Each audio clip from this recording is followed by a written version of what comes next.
नमस्कार दोस्तों, IBPS IT training academy के IT exam Guruji YouTube channel में आपका फिर से स्वागत है। मैं इंजीनियर हैरी, जहाँ पे मैं कराता हूँ आपको देश भर में आयोजित होने वाले IT एग्जाम्स की प्रिपरेशन। तो दोस्तों आज से हम C++ और जो प्रोग्रामिंग के बेसिक कॉन्सेप्ट हैं, जो बेसिक फंडामेंटल से जहाँ से क्वेश्चन पूछे जाएंगे, उनकी सीरीज स्टार्ट कर दिया मैंने। तो अपन डेली कंटिन्यूस 3-4 लेक्चर में इस सीरीज को ख़त्म कर देंगे, महीने लग जाएंगे।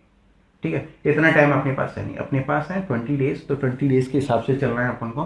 तो बेसिक जिस तरीके से सिलेबस में दे रखा है, क्वेश्चन कहाँ से बनाएंगे, उन चीज़ों को फोकस करते हुए अपन इसको 3 लेक्चर्स में ख़त्म कराने की पूरी कोशिश करते हैं, 3 या 4 में। तो देखिए, सबसे पहला जो इंट्रोडक्शन है वहाँ से स्टार्ट करते हैं। देखिए, सारी लैंग्वेजेस की मदर किसे कहते हैं? तो सारी लैंग्वेजेस की मदर बोलते हैं अपन सी लैंग्वेज को। पहला क्वेश्चन यहाँ से बनता है, mother of all programming language. ठीक है, प्रोग्रामिंग लैंग्वेजेस। ठीक है, अगला देखिए, सी कहाँ पे डेवलप की गई थी, यानी सी क्या है? सी एक प्रोग्रामिंग लैंग्वेज है जो सॉफ्टवेयर बनाने के काम में आती है। और कई लोगों को नहीं पता हो सी क्या है, तो मैं बता दूं, सी एक प्रोग्रामिंग लैंग्वेज है जो सॉफ्टवेयर बनाने के काम में आती है। बहुत पुरानी प्रोग्रामिंग लैंग्वेज है, 1972 की। ठीक है, आज तक यूज़ होती है क्योंकि ये बहुत ईजी टू यूज़ है, बहुत लर्ने वाला है, ईजी टू। ठीक है, तो देखिए, इसको जो सी प्रोग्राम लैंग्वेज है जिसमें सॉफ्टवेयर बनाए जाते हैं, वो कहाँ पे कब डेवलप की गई थी? 1972 में। कहाँ पे डेवलप की गई थी? बेल लेबोरेटरीज, टेलीफोन लेबोरेटरी है बेल, वहाँ पे डेवलप की गई थी। किसके द्वारा की गई थी? डेनिस रिची नाम का व्यक्ति था जिसने इसको डेवलप किया था। ठीक है, तो अपने यहाँ से कितने क्वेश्चन बन गए? मदर वाला बन गया एक, तो सारी प्रोग्रामिंग लैंग्वेज की मदर किसे बोलते हैं? सी को बोलते हैं। दूसरा क्वेश्चन बन गया हमारा, कब डेवलप हुई थी? 1972 में हुई थी। कहाँ पे हुई थी? बेल लेबोरेटरीज में हुई थी। और किसने की थी? डेनिस रिची ने। ठीक है, 4 क्वेश्चन बन गए। अगला देखिए, आप बिलीव नहीं करोगे, जितनी भी हैं ऑपरेटिंग सिस्टम है, जैसे लाइनक्स ऑपरेटिंग सिस्टम है, विंडोज़ है, एप्पल कंपनी का मैक है जिसका फुल फॉर्म क्या है? मैकिन्टॉश। तो ये सारे के सारे जो सिस्टम सॉफ्टवेयर बोलेंगे इनको, क्योंकि ऑपरेटिंग सिस्टम मैंने बताया था किस कैटेगरी में आते हैं? सिस्टम सॉफ्टवेयर में। तो ये सारे के सारे जो ऑपरेटिंग सिस्टम हैं वो किस प्रोग्रामिंग लैंग्वेज के द्वारा बनाए गए? सी प्रोग्रामिंग लैंग्वेज के द्वारा। अगर कोई पूरा का पूरा नहीं बनाए तो मोस्ट ऑफ पार्ट उस ऑपरेटिंग सिस्टम के किस में डेवलप हुए हैं? सी लैंग्वेज में, चाहे वो लाइनक्स हो, चाहे विंडोज़ हो, चाहे मैकिन्टॉश हो। ठीक है, यहाँ से भी क्वेश्चन बन सकता है। अगला देखिए, सी कैसी लैंग्वेज है? तो सी एक लो लेवल लैंग्वेज है लेकिन हाई लेवल फीचर्स के साथ। ठीक है, तो ये डाउट यहाँ से क्लियर हो जाता है। अगला देखिए, इसके सोर्स प्रोग्राम का एक्सटेंशन क्या होता है? तो .c होता है सोर्स प्रोग्राम का एक्सटेंशन। ऑब्जेक्टिव प्रोग्राम का एक्सटेंशन क्या होता है? .obj। ठीक है, अगला देखिए, ट्रांसलेटर्स किसे कहते हैं? ट्रांसलेटर देखिए दोस्तों, होता क्या है कि कंप्यूटर तो मशीनी भाषा जानता है, बाइनरी 0 और 1, वो और कुछ नहीं समझता। ये प्रोग्राम सॉफ्टवेयर कैसे काम करते हैं? फिर ये ऐसे काम करते हैं। हमारी जो प्रोग्रामिंग लैंग्वेज है वो हाई लेवल या लो लेवल या असेंबली टाइप की होती है। यानी कई तो असेंबली लैंग्वेज है, कई हाई लेवल लैंग्वेज होती हैं, कई लो लेवल लैंग्वेज होती हैं, जैसा कि मैंने एक वीडियो में बताया था आपको इन सब के बारे में।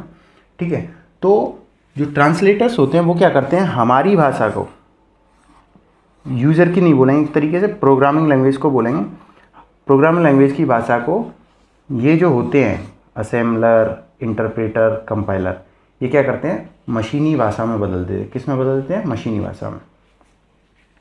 जैसे मुझे इंग्लिश आती है, स्पेनिश आती है। ठीक है, और चलो मुझे स्पेनिश आती है पर आपको स्पेनिश नहीं आती, तो मैं अपनी बात आपको कैसे समझाऊंगा? तो कैसे समझाऊंगा? एक और आदमी चाहिएगा, उस आदमी को क्या आना चाहिए? स्पेनिश और हिंदी दोनों आनी चाहिए। तो वो मेरी स्पेनिश को समझ जाएगा, हिंदी में उसको बता देगा, फिर वो हिंदी वाला उसको हिंदी में बताएगा, फिर वो स्पेनिश में मुझे बता देगा। तो सेम काम ये करता है ट्रांसलेटर। ये क्या करता है? हाई लेवल, लो लेवल और असेंबली लैंग्वेज को किस में कन्वर्ट कर देता है? मशीनी लैंग्वेज में। तो देखिए, सबसे पहले आता है असेंबलर। असेंबलर का याद करने का सीधा सा फंडा है, असेंबली लैंग्वेज को मशीनी लैंग्वेज में बदलता है। ठीक है, इंटरप्रेटर क्या करता है? हाई लेवल लैंग्वेज को मशीनी लैंग्वेज में बदलता है। कंपाइलर क्या करता है? हाई लेवल लैंग्वेज को मशीनी लैंग्वेज में बदलता है। फिर कंपाइलर और इंटरप्रेटर सेम काम कर रहे हैं, तो इन दोनों में डिफरेंस क्या हुआ? इस डिफरेंस को याद रखना, एग्जाम में पूछ सकते हैं। ये तो क्या है? Line by line, line by line क्या करता है? ट्रांसलेट किसको? हाई लेवल लैंग्वेज को मशीन लैंग्वेज में। और जो हमारा कंपाइलर होता है वो पूरे प्रोग्राम को एक साथ कन्वर्ट करता है, किसमें? मशीन लैंग्वेज में। ठीक है, ये लाइन बाई लाइन और ये एंटायर प्रोग्राम को। ठीक है, इसके बाद चलिए आगे चलते हैं, क्या है तो देखिए दोस्तों, अगर सी लैंग्वेज किसी को आती है दैट्स वेरी गुड, और जिनको नहीं आती है उनको मैं बता दूं कि उनको काफ़ी सारी चीज़ें पहले आंखों के सामने से निकालनी पड़ेंगी और फिर उसके बाद समझ में आएगा, क्योंकि उनको हर एस्पेक्ट को समझना होगा कि प्रोग्रामिंग में कौन सी चीज़ क्या होती है। देखिए, एक मैंने सिंपल सी में प्रोग्राम बनाया है इस साइड का, ठीक है, ये वाला। तो इस प्रोग्राम में मैंने 2 नंबरों का सम कराया है, ठीक है, एडिशन का प्रोग्राम बनाया है सी लैंग्वेज में। तो इसमें बहुत सारी चीज़ें आई हैं, इन सब चीज़ों का इंट्रोडक्शन देना पड़ेगा आपको, ठीक है। तो देखिए, सबसे पहले कोई भी सी प्रोग्राम हो उसको हेडर फाइल से स्टार्ट करते हैं। कहाँ से स्टार्ट करते हैं? हेडर फाइल से। तो हेडर फाइल अपनी 2 बेसिकली यूज़ होती हैं जनरली। कौन कौन सी होती हैं? Has include stdio.h, has include conio.h। अब देखिए, इसमें से क्वेश्चन बन जाते हैं कि stdio.h की फुल फॉर्म क्या होती है, conio.h की फुल फॉर्म क्या होती है, उनको डिस्कस करेंगे। पर पहले ये देखते हैं कि ये दोनों क्यों यूज़ करते हैं हम, ठीक है। तो देखिए, ये दोनों सबसे पहले तो इनको बोलते हैं हेडर फाइल्स, दूसरी लैंग्वेज में बोलें तो प्री प्रोसेसर कनेक्टर्स बोलते हैं इनको, ठीक है। तीसरी लैंग्वेज में बोलें तो ये प्री प्रोसेसर कनेक्टर क्या होते हैं? देखिए, हैश तो एक कनेक्ट करने का साइन होता है, किससे? लाइब्रेरी से। सी का जैसे ही सॉफ्टवेयर अपन कंप्यूटर पर इंस्टॉल करते हैं, जहाँ पर अपन प्रोग्रामिंग सीखते हैं, उसके लिए एक सॉफ्टवेयर डालना पड़ता है, कंपाइलर। तो देखिए, कंपाइलर डालते हैं तो कंपाइलर के साथ बहुत सारी लाइब्रेरी फाइल्स इंस्टॉल होती है,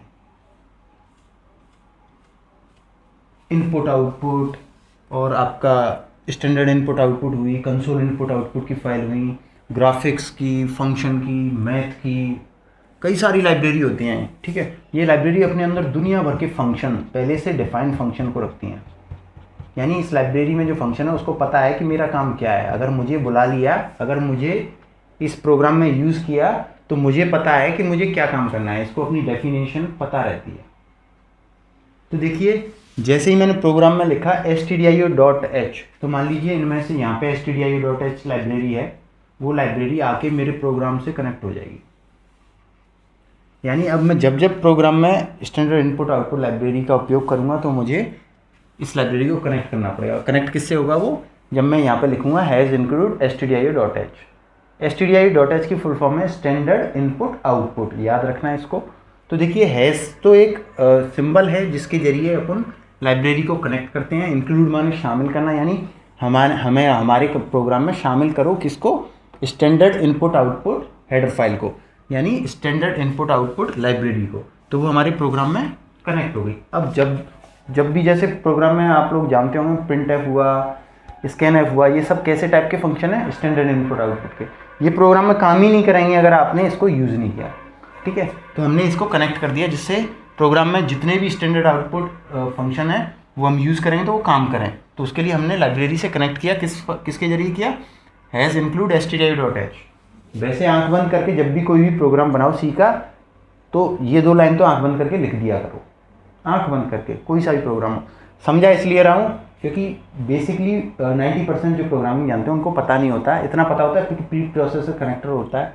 और भी ज़्यादा पता होगा तो सिर्फ इतना पता होगा स्टैंडर्ड इनपुट आउटपुट इसकी फुल फॉर्म होती है, ठीक है। तो मैं चाह रहा हूँ कि आपको इसका डीपली पता होना चाहिए कि हकीकत में काम क्या करती है। तो हकीकत में काम क्या करती है? जब हम सी का सॉफ्टवेयर कंप्यूटर में इंस्टॉल करते हैं, कंपाइलर, टर्बोसी या कोई भी बोर्डलैंड या देव, जिस पे हम प्रोग्रामिंग की प्रैक्टिस करेंगे, उस सॉफ्टवेयर को इंस्टॉल करते ही बहुत सारी लाइब्रेरी फाइल्स, फंक्शन की फाइल्स इंस्टॉल होती हैं कंप्यूटर में।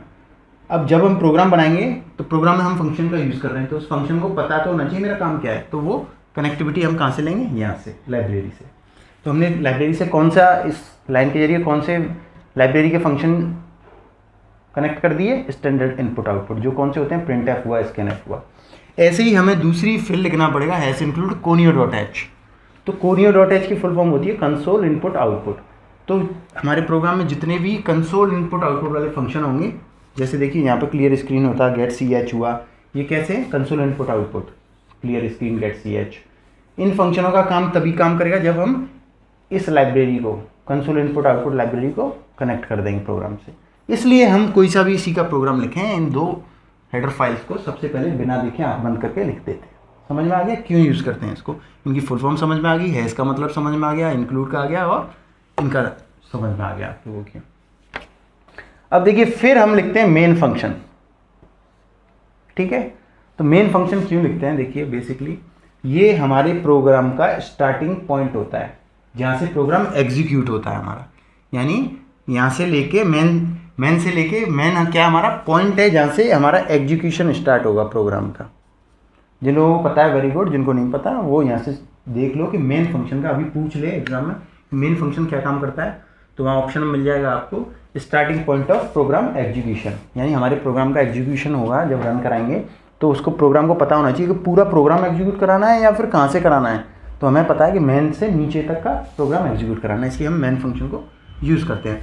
देखिए कोई सा भी हो फंक्शन तो पहचानें कैसे कि ये फंक्शन है, फंक्शन के बाद इस तरीके से ब्रैकेट लगा रहता है तो हम समझ जाएंगे इसका मतलब ये फंक्शन है। तो देखिए यहाँ पे ब्रैकेट लगा है तो हम समझ गए ये फंक्शन है एक अपने आप में।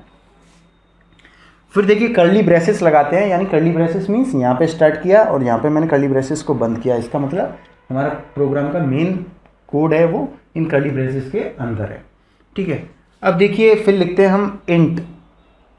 तो देखिए ये इंट क्या है, इंट है एक डेटा टाइप। क्या होता है, डेटा टाइप।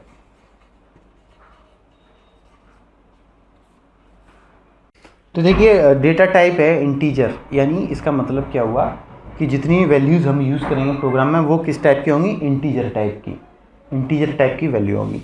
अब देखिए डेटा टाइप कई टाइप के होते हैं हमारे, बेसिकली होते हैं कैरेक्टर यानी कैरेक्टर वाले यूज़ करेंगे तो हम कैरेक्टर कैर लेंगे डेटा टाइप। इंटीजर यानी हम नंबर वाला लेंगे, रेंज होती है इनकी वो बता दूंगा बाद में आपको। इंटीजर वाला यूज़ करेंगे तो अपन बिना पॉइंट वाले जो नंबर हैं वो इंटीजर में आते हैं, और पॉइंट वाले आएंगे तो वो किस में आएंगे, फ्लोट में। तो बेसिकली 3 टाइप के होते हैं, होते तो बहुत टाइप के हैं वो बाद में डिस्कस करूँगा, अभी बेसिकली 3 टाइप याद रखो, कैरेक्टर, इंटीजर, कैरेक्टर, फ्लोट, ठीक है। उसके बाद ये हमने यहाँ पर डेटा टाइप होता है ये अपना। डेटा टाइप के बाद हम वेरिएबल डिक्लेयर करते हैं। वेरिएबल्स क्या होते हैं, वेरिएबल खाली डब्बे होते हैं एक तरीके से मेमोरी के अंदर। यानी हमने लिखा int A B sum comma लगा के, तो 3 वेरिएबल बनेंगे मेरी मेमोरी में। कितने वेरिएबल बनेंगे, 3, ए नाम का, बी नाम का और सम नाम का। तीनों खाली होंगे क्योंकि तीनों में अभी वैल्यू नहीं डाली है अपन ने, खाली क्रिएट किए हैं। तो हमने मेमोरी लोकेशन बना दी अपनी मेन मेमोरी में। जैसे ये मेरी मेन मेमोरी है और मैंने यहाँ पे प्रोग्राम में 3 डिक्लेयर किए हैं, ए बी सी। तो देखिए ए बी सी यानी A B C, 3 memory location बन गई, यानी ये 3 वेरिएबल हैं। तीनों किस टाइप की वैल्यू होल्ड करेंगे, अभी तो खाली हैं और बाद में भरेंगे तो ये किस टाइप की वैल्यू एक्सेप्ट करेंगे, इंटीजर टाइप की, ठीक है। ये कैरेक्टर टाइप वगैरह की नहीं करेंगे क्योंकि हमने डिक्लेयर में किया इसको इंटीजर में, तो ये इंटीजर टाइप की वैल्यू को अपने अंदर स्टोर करेंगे। तो ये डेटा टाइप समझ में आ गया आपको। ये डेटा टाइप तो किस टाइप की वेरिएबल है उसके लिए डेटा टाइप, और डेटा टाइप कौन कौन से हो गए, बेसिकली होते तो बहुत है बाद में बताऊंगा। बेसिकली कौन से हो गए, इंटीजर, फ्लोट, कैरेक्टर। और वेरिएबल क्या होते हैं, हमारी मेन मेमोरी में मेमोरी लोकेशन बनती है खाली, और वो होती किस टाइप की है, जिस टाइप का हमने डेटा टाइप में डिक्लेयर किया है। तो हमने इंटीजर में किया तो इंटीजर टाइप की वैल्यू होल्ड करेंगे। वैसे ये खाली डब्बे बन गए मेमोरी में जो वैल्यू डाली जाएगी उनमें, ठीक है। अभी अपन बेसिकली समझ रहे हैं, बाद में बहुत सारी चीज़ें समझाऊंगा नेक्स्ट वीडियो में, ठीक है। प्रिंटएफ क्या होता है, प्रिंटएफ ये पूछ लेगा एग्जाम में आपसे, बेसिक से क्वेश्चन बनता है वो डिस्कस कर रहे हैं अपन। प्रिंटएफ क्या होता है, प्रिंटएफ हमारा एक आउटपुट फंक्शन होता है। कैसा होता है, आउटपुट। और सारे के सारे तो नहीं बोलूँगा, 90% बच्चे इसको इनपुट फंक्शन करेक्ट कर जाएंगे, जो कि गलत है। याद रखना प्रिंटएफ कैसा होता है, हमारा आउटपुट फंक्शन होता है। तो देखिए यहाँ पे मैंने ए बी सम यानी 2, ये प्रोग्राम बेसिकली किस चीज़ का बनाया मैंने, 2 संख्याओं का जोड़ करने के लिए। तो ए की वैल्यू डालूंगा, बी की डालूंगा और सम में हमारा रिजल्ट आएगा, ठीक है। तो प्रिंटएफ में देखिए रिक्वेस्ट फॉर इनपुट, ये किसके लिए रिक्वेस्ट कर रहा है, यानी इसमें जो भी लिखेंगे वो हमारा आउटपुट में लिखा हुआ आएगा उस साइड, ठीक है। तो इसमें मैंने लिखा एंटर द नंबर्स, तो ये मुझसे ऐसा कैसा ही लिखा आएगा, जो भी प्रिंटएफ के अंदर लिखेंगे वो वैसा का वैसा ही लिखा आएगा जब हम प्रोग्राम को कंपाइल कराएंगे या एग्जीक्यूट कराएंगे। तो वहाँ पर लिखा आएगा एंटर 2 नंबर्स, तो मैं फटाक से 2 नंबर डाल दूंगा, और वो 2 नंबर का मतलब क्या है, ए की वैल्यू और बी की वैल्यू, ठीक है। उसके बाद जो इनपुट फंक्शन है स्कैनएफ, स्कैनएफ कैसा फंक्शन है, इनपुट फंक्शन। यहाँ से क्वेश्चन बन गया। तो स्कैनएफ में देखिए इंटीजर होगा तो %d यूज़ करूँगा मैं, फ्लोट होगा %f करूँगा मैं, ठीक है। ये इनके टाइप होते हैं। इंटीजर के लिए %d 2 बार क्यों किया है मैंने, 2 वैल्यू हैं a और b, दो इनपुट दिए हैं मैंने ए और बी के लिए, एंटर द टू नंबर्स पूछ रहा है तो दो नंबर डाले हैं, तो % दो बार। किसके लिए डाले हैं? ए और बी के लिए, तो M% से लिखेंगे ए, M% के साथ लिखेंगे बी, और हर ब्रैकेट के बाद सेमीकोलन लगाना कंपलसरी होता है, नहीं तो एरर आ जाएगा। अब हम लिखते हैं अपना फॉर्मूला। फॉर्मूला क्या होता है सम का? Sum equals to A plus B, यानी सम में किसकी वैल्यू आएंगी? ए और बी की। इसका मतलब क्या हुआ? जब ये यहाँ पर पूछ रहा था एंटर टू नंबर्स, तो मैंने लिख दिए 2 और 2, तो sum equals to A plus B होता है, यानी मैंने 2 किसकी वैल्यू डाली है? ए और बी की। तो ए और बी की यहाँ क्या हो रहा है? प्लस, तो सम में क्या आएगा? Sum equals to 4। ठीक है, तो ये उसका फंक्शन लिखेंगे, तभी तो जोड़ करेगा वो। ठीक है, तो ये हमारा हो गया, क्या हो गया? फंक्शन। किसको ऐड करने के लिए? इन दो वेरिएबल्स को। अगला देखिए, अब ये 4 आ गया, इसको प्रिंट भी कराना है मुझे, स्क्रीन पर लिखा तो आना चाहिए कि सम क्या है। ठीक है, तो प्रिंट है फंक्शन फिर चाहिए, तो आउटपुट कराने के लिए तो कैसा फंक्शन है? Output function. तो सम इक्वल्स टू %d, यानी %d यानी इंटीजर टाइप में आया है रिजल्ट, इसलिए %d सम, और रिजल्ट आया किसमें? सम में। सम में ही तो आया ये रिजल्ट ए प्लस बी का, तो हमने सम को प्रिंट करा दिया प्रिंट एफ के जरिए, क्योंकि ये आउटपुट फंक्शन है। गेट सी एच क्यों यूज़ करते हैं? यहाँ से भी क्वेश्चन बन जाएगा। तो गेट सी एच हम यूज़ करते हैं बेसिकली जो हमारे आउटपुट स्क्रीन होती है, जब हम अपने प्रोग्राम को रन कराते हैं, एग्जीक्यूट कराते हैं, तो स्क्रीन ऊपर चली जाती है बहुत स्पीड से, बहुत स्पीड से, इमेजिनेशन नहीं कर सकते, इतनी स्पीड से ऊपर चली जाती है स्क्रीन। तो उस स्क्रीन को एक जगह पर रोकने के लिए, अपने आउटपुट को स्क्रीन पर एक जगह स्थिर करने के लिए, रोकने के लिए हमें एक फंक्शन यूज़ करना पड़ता है, जिसका नाम क्या है? गेट सी एच, यानी गेट कैरेक्टर। तो ये क्या करता है? Hold output screen. तो यहाँ से भी क्वेश्चन बन जाएगा कि आउटपुट स्क्रीन को सी प्रोग्रामिंग में होल्ड करने के लिए कौन सा फंक्शन यूज़ करते हैं? तो गेट सी एच। तो हमने बेसिकली इंट्रोडक्शन पढ़ लिया कि कौन सी चीज़ क्या क्या होती है इस प्रोग्राम में। एक साथ मैं सारी चीज़ें नहीं पढ़ा सकता तुमको, प्रोग्रामिंग ऐसी चीज़ होती है कि सर ने ये नहीं पढ़ाया, वो नहीं पढ़ा, वो रह गया, ये रह गया। आप लोग पहले बेसिक इंट्रोडक्शन लेते चलो, धीरे धीरे धीरे धीरे, जब 2-3 लेक्चर हो जाएंगे ना, चौथे लेक्चर में ऑटोमेटिक सब कुछ समझ में आएगा। ठीक है, तो यहाँ मैंने इसमें से, अगर मैं इस बात करूँ इतने एरिया की, तो इसमें से 20 क्वेश्चन बनते हैं। कितने क्वेश्चन बनते हैं? 20। ठीक है, तो देखिए क्वेश्चन कहाँ कहाँ से बन जाते हैं। हैश प्रोग्रामिंग में क्या होता है? stdio.h की फुल फॉर्म क्या होती है? conio.h की फुल फॉर्म क्या होती है? मेन फंक्शन क्या होता है? डेटा टाइप क्या होते हैं? वेरिएबल्स क्या होते हैं? printf कैसा फंक्शन होता है? scanf कैसा % होता है? %d का मतलब क्या होता है? इंटीजर होता है, फ्लोट होता है, कैरेक्टर होता है, क्या होता है? M% किस लिए यूज़ करते हैं? सेमीकोलन का यूज़ से क्वेश्चन पूछ ले, गेट कैरेक्टर का क्वेश्चन पूछ ले आपसे, लाइब्रेरी का क्वेश्चन पूछ ले। ठीक है, तो इसमें से काफ़ी सारे क्वेश्चन बन जाते हैं, और भी बन जाएंगे क्वेश्चन बनाऊंगा तो। ठीक है, इसी के साथ अपन नेक्स्ट वीडियो में देखेंगे। नेक्स्ट वीडियो से पहले चलो थोड़ा सा और बताता हूँ मैं, उसके बाद अपन नेक्स्ट वीडियो में डिस्कस करेंगे। तब तक के लिए इतना ही है, और फिर उसके बाद 2-3 वीडियो को कंटिन्यूसली देखोगे तो सब कुछ समझ में आ जाएगा। तो दोस्तों बेसिकली अपना जो सी प्रोग्राम है उसका स्ट्रक्चर यही रहेगा। स्ट्रक्चर मीन्स पहले कौन कौन से स्टेप आएंगे वो सारे के सारे सेम यही रहेंगे, याद रखना। जैसे अपन इसमें तो हमने क्या, वेरिएबल चेंज हो सकते हैं, डेटा टाइप चेंज हो सकता है, क्योंकि इनके कई टाइप होते हैं डेटा टाइप के।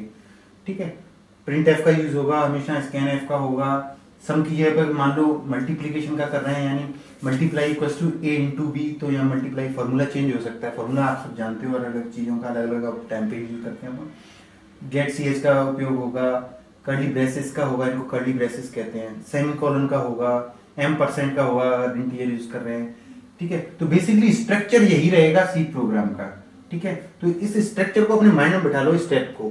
ठीक है, आगे आगे जब नई चीज सीखेंगे तो उनका इम्प्लीमेंटेशन आसानी से इस प्रोग्राम के स्ट्रक्चर में करते जाएंगे। ठीक है, बेसिकली आज बैठ के, जो जिन लोगों को नहीं आता वो बेसिकली आज बैठ के इसको नोट डाउन करके और इसके स्टेप्स को याद कर लो कि कौन कौन से स्टेप हमारे प्रोग्राम में आएंगे। ये बेसिक स्ट्रक्चर है, सबसे पहला जनरल। ठीक है, इसके बाद देखते हैं आगे क्या है सी प्रोग्रामिंग में। तो दोस्तों देखिए, कीवर्ड्स किसे कहते हैं। ठीक है, तो ये कीवर्ड्स होते हैं, इसमें से क्वेश्चन जो बनेगा अगर बेसिक टाइप का बनेगा तो ये पूछेगा आपसे कि सी लैंग्वेज में कितने कीवर्ड्स होते हैं। तो याद रखना इसका आंसर है 32। कितने कीवर्ड्स होते हैं? 32 कीवर्ड्स होते हैं सी लैंग्वेज में। और कीवर्ड्स होते क्या हैं? तो देखिए कीवर्ड्स जैसा कि आप इस चार्ट में देख सकते हो, कीवर्ड्स ऐसे वर्ड्स होते हैं, ऐसे शब्द होते हैं जो सी लैंग्वेज में यूज़ होते हैं, पहले से ही सी लैंग्वेज में प्री डिफाइन है, पहले से ही सी लैंग्वेज में स्टोर है। उसका मतलब है कि आप इनका यूज़ अलग से वेरिएबल नेम या वगैरह में नहीं कर सकते। ये सी लैंग्वेज में यूज़ होते हैं और ये पहले से सी लैंग्वेज की लाइब्रेरी में सेव रहते हैं। ठीक है, तो देखिए इसमें कई सारे कीवर्ड हैं, एक बार देख लीजिए, 32 होते हैं। इनको देखना इसलिए ज़रूरी है, अभी पूछ ले आपसे कि इनम क्या है, ऑप्शन में दे दे कीवर्ड, सेपरेटर, लिटरल्स, ऑपरेटर, तो आप बता तो सकते हो कि कम से कम इनम क्या था। तो देखिए इसमें auto, double, int, struct, break, else, long, switch, case, enum, register, type definition, char, extern, return, union, constant, float, short, unsigned, continue, for, signed, void, default, go to, size of, volatile, do, if, static, while, ये अपने 32 keyword होते हैं सी language में। अब देखिए identifiers क्या होते हैं। तो देखिए आइडेंटिफायर्स क्या होते हैं, identifiers are the names given to variables, variables को जो नाम दिया जाता है वो भी क्या कहलाता है, आइडेंटिफायर्स। और आइडेंटिफायर के द्वारा हम वेरिएबल को एसेस करते हैं। जैसे देखिए एरे का नाम हो किसी का, फंक्शन का नाम हो किसी का, वो भी किस कैटेगरी में आएंगे, उनको भी आइडेंटिफायर बोलेंगे अपन। ठीक है, और अब देखते हैं वेरिएबल क्या होता है और हमारा जो डेटा टाइप क्या होता है उसको एक बार देखते हैं। तो दोस्तों वेरिएबल्स क्या होते हैं, जैसा कि मैंने अभी पिछले प्रोग्राम में बताया था आपको, ऐसे लिखे कि इंट ए बी सम, हमने 3 वेरिएबल लिए थे उसमें। तो ये वेरिएबल्स मैंने बताया था कि स्टोर करते हैं, जगह होती है मेमोरी लोकेशन में। तो देखिए ये अपनी मेन मेमोरी है। जैसे ही मैंने प्रोग्राम में इस डेटा टाइप के आगे, इंटीजर क्या है यहाँ पे, डेटा टाइप, इसके आगे जैसे ही मैंने ये वेरिएबल डिक्लेयर किए, ये कुछ भी हो सकते हैं, ठीक है, पर इनके कुछ रूल्स होते हैं, वेरिएबल नाम रखने के कुछ रूल्स होते हैं, उनको अभी डिस्कस करेंगे थोड़ी देर में। पर सबसे पहले ये वेरिएबल्स होते क्या हैं, तो देखिए variables are memory location inside the main memory. तो देखिए यहाँ पे 3 डिक्लेयर किए मैंने, ए बी सम, ए बी और सम, 3 लोकेशन बन जाएंगी किसमें, मेन मेमोरी में। ये हमारी क्या है, मेन मेमोरी।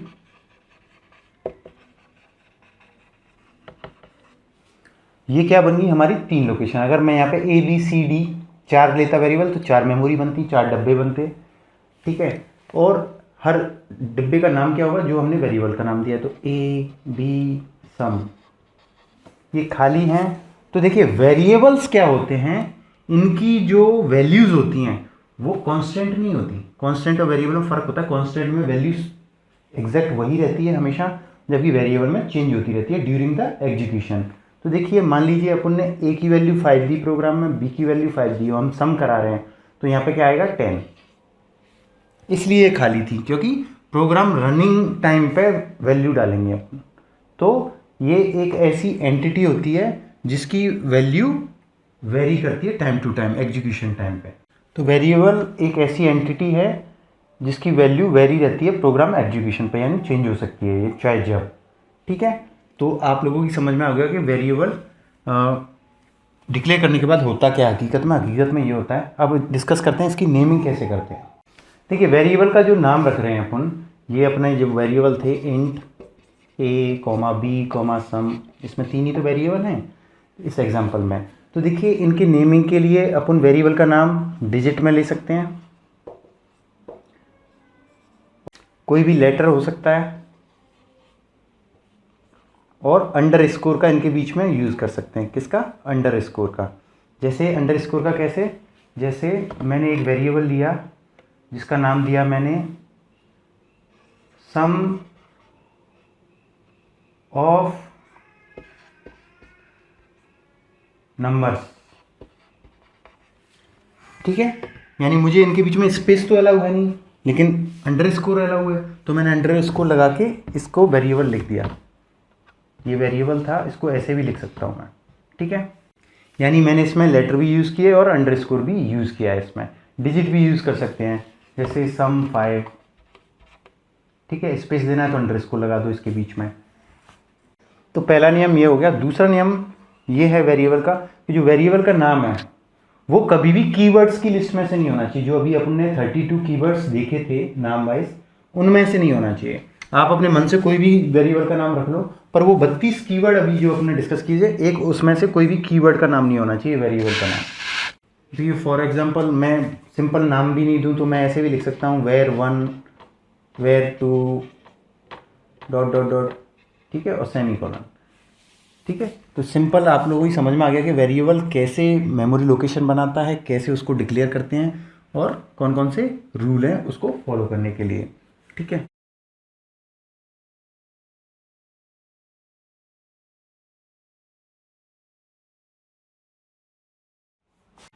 तो दोस्तों अब अपन इसको डिक्लेयर करना एक बार, जैसे अपने डिक्लेयर किया है यहाँ पे इंट के साथ। ठीक है, तो इसको एक बार और डिक्लेरेशन को और देखते हैं कि वेरिएबल को डिक्लेयर कैसे करते हैं। ठीक है, देखिए मैंने इंट ले लिया, इंट में ए वेरिएबल डिक्लेयर किया है मैंने। फ्लोट ले लिया, इसमें बी नाम का वेरिएबल डिक्लेयर किया। कैर ले लिया, इसमें सी नाम का वेरिएबल मैंने दिया। ये सेमीकोलन एंड बता रहे हैं कि अब वेरिएबल के नाम खत्म हो गए, या फिर कोई भी लाइन अब खत्म होगी, नेक्स्ट स्टेटमेंट आएगा। तो इनको सेमीकोलन बोलते हैं एंड वालों को। तो देखिए इंटीजर डेटा टाइप होगा, यहाँ पे क्या होगा, डेटा टाइप। ए क्या होगा, वेरिएबल। फ्लोट क्या होगा यहाँ पर, डेटा टाइप। बी क्या होगा, वेरिएबल। कैरेक्टर क्या होगा, डेटा टाइप। सी क्या होगा, वेरिएबल। इंटीजर में इंटीजर टाइप की वैल्यू होल्ड करेगा, फ्लोट में फ्लोट टाइप की वैल्यू होल्ड करेगा, कैरेक्टर में ये वेरिएबल, यानी इनके अंदर जो वैल्यूज आएंगी वो किस टाइप की होंगी, कैरेक्टर टाइप की। ठीक है, तो तीनों का कनेक्शन इससे समझो आप लोग कि इंटीजर में तो इंटीजर टाइप की वैल्यू होल्ड करेंगे, फ्लोट में फ्लोट टाइप की भी करेगा और इंटीजर टाइप की भी करेगा, और कैरेक्टर में कैरेक्टर टाइप की वैल्यू को होल्ड करेगा। ये ऐसा नहीं कैरेक्टर के अंदर ये इंटीजर को कर ले, नहीं, जो डिक्लेयर किया है उसी के साथ, जो डेटा टाइप डिक्लेयर किया है उसी टाइप की वैल्यू वेरिएबल होल्ड करेगा। देखिए एक से ज़्यादा वेरिएबल कैसे डिक्लेयर करेंगे, इंट ए कॉमा बी कॉमा सी और सेमीकोलन। तो इसमें मैंने इंटीजर के कितने वेरिएबल डिक्लेयर किए, 3, यानी 3 लोकेशन बनेंगी ए बी सी नाम की, और तीनों किस टाइप की वैल्यू होल्ड करेंगी अपने अंदर, उन बॉक्सेस जो खाली बॉक्सेस बने हैं मेमोरी लोकेशन, वो कैसी वैल्यू होल्ड करेंगी, ओनली इंटीजर टाइप की अपने अंदर। ठीक है, तो दोस्तों डेटा टाइप डिस्कस करने से पहले एक बार इसका और देख लेते हैं आस्की क्या होती है।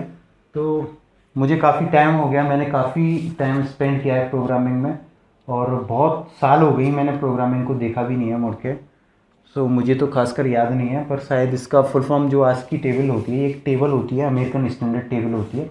इस टेबल में हर चीज़ की एक वैल्यू होती है, हर चीज़ की क्या होती है, एक वैल्यू होती है। जैसे ए, कैपिटल ए की वैल्यू अलग होगी, कैपिटल बी की अलग होगी, स्मॉल लेटर में छोटी ए की अलग होगी, छोटी बी की अलग होगी, नंबर्स की अलग होगी, हर चीज़ की उसमें एक वैल्यू होती है, न्यूमेरिक वैल्यू। उस ऐसी टेबल होती है पूरी बनी हुई, उस टेबल को क्या बोलते हैं, आस्की टेबल। इसकी फुल फॉर्म शायद होती है American standard code for interchange. इसकी फुल फॉर्म भी पूछ सकता है, तो फुल फॉर्म को भी याद रखना। उनमें से वैल्यू भी पूछ सकता है आपसे एग्जाम में, तो वैल्यू को याद रखना। देखिए ए से जेड तक की वैल्यू होती है 65 से 90, समझ जाओ कैसे। 65 की क्या होगी, ए, 66 की क्या होगी, बी, ऐसी 90 की क्या होगी, जेड। यानी गो ऑन, जैसे आप सो ऑन जाओगे तो गो ऑन चले जाओ, और 90 तक पहुँचते पहुँचते जेड आ जाएगा, यानी ठीक है। और छोटी ए से छोटी जेड तक की, यानी स्मॉल लेटर की जितनी भी अल्फ़ाबेट्स हैं उनकी कहाँ से स्टार्ट होती है, यानी छोटी ए की 97, फिर छोटी बी की 98, फिर छोटी सी की 99, ऐसे ही जेड तक, छोटी जेड तक पहुँचोगे तो उसकी वैल्यू क्या होगी, 122। ठीक है, 97 से 122 इसकी वैल्यू होती है। अगला देखिए जो डेसिमल नंबर होते हैं 0 से 9, ठीक है, उनकी स्टार्ट होती है 48 से 57, यानी 48 की 0, 49 की 1, फिर 50 की 2, ऐसे करके 57 की 9। ठीक है, और स्माइली जो होती है, स्माइली के लिए आस्की की वैल्यू क्या होती है, 1, और जो स्पेस दबाते हैं अपन उसकी क्या होती है, 32। ठीक है, तो एक बार आस्की का भी इंट्रोडक्शन हो गया। अब चलते हैं अपन डेटा टाइप्स पे। ये डेटा टाइप अभी अपन वेरिएबल के साथ तो देखा था, इंट, फ्लोट, कैर, अब वेरिएबल भी पढ़ लिए। अब डेटा टाइप को और एक बार डिस्कस कर लेते हैं, जिनकी वैल्यू क्या होती है, रेंज क्या होती है, जहाँ से क्वेश्चन पूछ सकते हैं वो।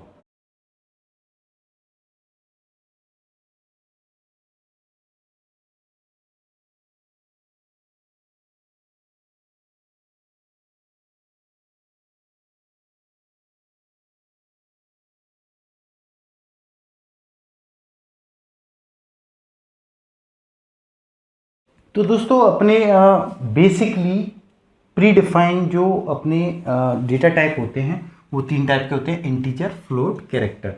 और यूज़र डिफाइन अलग होते हैं। यूज़र डिफाइन जैसे इनमरेटर्स हुए, अपने टाइप डेफिनेशन हुए, वो यूज़र डिफाइन होते हैं।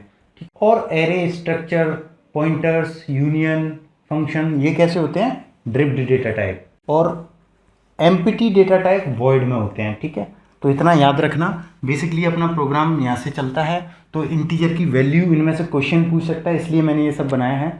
तो देखिए इंटीजर 2 बाइट जगह घेरता है। जैसे ही अपन ने प्रोग्राम में लिखा इंट, तो वो कितनी जगह घेरेगा, 2 बाइट, क्योंकि उसकी अपनी रेंज होती है। वो रेंज क्या होती है, -32,768, 32,-32,768 टू पॉजिटिव में 32,767 तक इसकी वैल्यू होती है। अब होता क्या, बच्चे कंफ्यूज हो जाते हैं, स्टूडेंट कंफ्यूज हो जाते हैं। कैसे हो जाते हैं, कभी कभी क्या होता है, वो देख लेते हैं लॉन्ग इंट देख लिया या लॉन्ग डबल देख लिया, तो वो कंफ्यूज हो जाते हैं, ये तो हमने पढ़ा ही नहीं था। होता क्या है, अगर इसमें वो वैल्यू छोटी पड़ रही है हमारे प्रोग्राम के हिसाब से, जो प्रोग्राम हम बना रहे हैं उसके लिए अगर ये वैल्यू छोटी पड़ रही है, तो उसके लिए अलग सुविधा दे रखी है, लॉन्ग इंट ले लीजिए। यानी फिर आप इंट में वेरिएबल डिक्लेयर नहीं करेंगे, फिर किस में करेंगे आप, लॉन्ग इंट में। लॉन्ग इंट 4 बाइट इसका रेंज वो होता है स्पेस, और इसकी रेंज कितनी होती है, इसकी रेंज इतने से लेके इतने होती है। यानी 2147483648 माइनस से लेके पॉजिटिव में 2147483647। खासकर इसमें से कई बार क्वेश्चन पूछ ले जाती है इस वाली इंटीजर से। इसकी रेंज तो नहीं पूछा, काफ़ी बड़ी है, इसको याद कर लेना एक बार। 32,-32,768 से पॉजिटिव में 32,767 तक। ठीक है, इसको याद कर लेना, क्वेश्चन अच्छा बनता है यहाँ से। ये तो हो गया इंटीजर टाइप के डेटा टाइप। दूसरे होते हैं फ्लोट टाइप के। तो फ्लोट टाइप 4 बाइट इसकी जगह घेरता है ये, और इसकी वैल्यू कहाँ से कहाँ तक होती है, 3.4e -38 टू 3.4e पॉजिटिव में 38। अब मान लो हमारे प्रोग्राम में जो हम वैल्यूएशन निकाल रहे हैं या प्रोग्राम बना रहे हैं वो कॉम्प्लेक्स है, बहुत बड़ा है, और फ्लोट में अपने चांसेस नहीं है कि हमारी जो रिजल्ट आएगा वो फ्लोट में कवर हो पाएगा। तो हम डबल लेते हैं। डबल कितनी जगह गिरता है, 8 बाइट्स। तो डबल की रेंज क्या होती है, 1.7e -38 टू 1.7e पॉजिटिव में 308, ये इसकी वैल्यू होती है। अब मान लो ये भी छोटा पड़ रहा है हमारे प्रोग्राम के हिसाब से, तो हम लेते हैं लॉन्ग डबल। लॉन्ग डबल होता है 10 बाइट्स का। कितने का, 10 बाइट्स का। इसकी रेंज क्या होती है, 3.4e -4932 से लेकर 1.1e से लेकर पॉजिटिव में 4932 तक। ठीक है, तो हमने देखा इंटीजर, लॉन्ग इंट देख लिया, फ्लोट देख लिया, डबल देख लिया, लॉन्ग डबल देख लिया। ये तो फ्लोट की कैटेगरी के हैं और ये इंटीजर की कैटेगरी के। कैरेक्टर हमारा 1 बाइट का होता है, तो -128 से लेके प्लस में 127 तक। ठीक है, यानी इसकी रेंज कितनी दे सकते हैं अपन, कोई भी नाम ले रहे हैं वो कितना बड़ा हो सकता है, पॉजिटिव में 127 तक। ठीक है, इसी के साथ अपन ने एक इंट्रो कर लिया कि इंटीजर टाइप कौन कौन से होते हैं, रेंज क्या होती है, फ्लोट टाइप कौन से होते हैं, रेंज क्या होती है, कैरेक्टर की रेंज क्या होती है। ठीक है, इसी के साथ चलिए आगे देखते हैं। तो दोस्तों आज की वीडियो में इतना ही काफ़ी है। कल आपको डेफिनेटली 101% वीडियो बनाऊंगा आपके लिए, इसका पार्ट 2 सी प्रोग्रामिंग का। उसमें अपन सीखेंगे क्या क्या सीखेंगे, उसमें अपन फॉर्मेट स्पेसिफायर्स के बारे में सीखेंगे, जिसमें से क्वेश्चन बनने के 100% चांस हैं। उसके बाद अपन ऑपरेटर्स के बारे में पढ़ेंगे। ऑपरेटर्स के बाद अपन इफ एल्स स्टेटमेंट वगैरह पढ़ेंगे, यानी कंप्लीट प्रोग्राम बनाना सीख लेंगे कल तक अपन।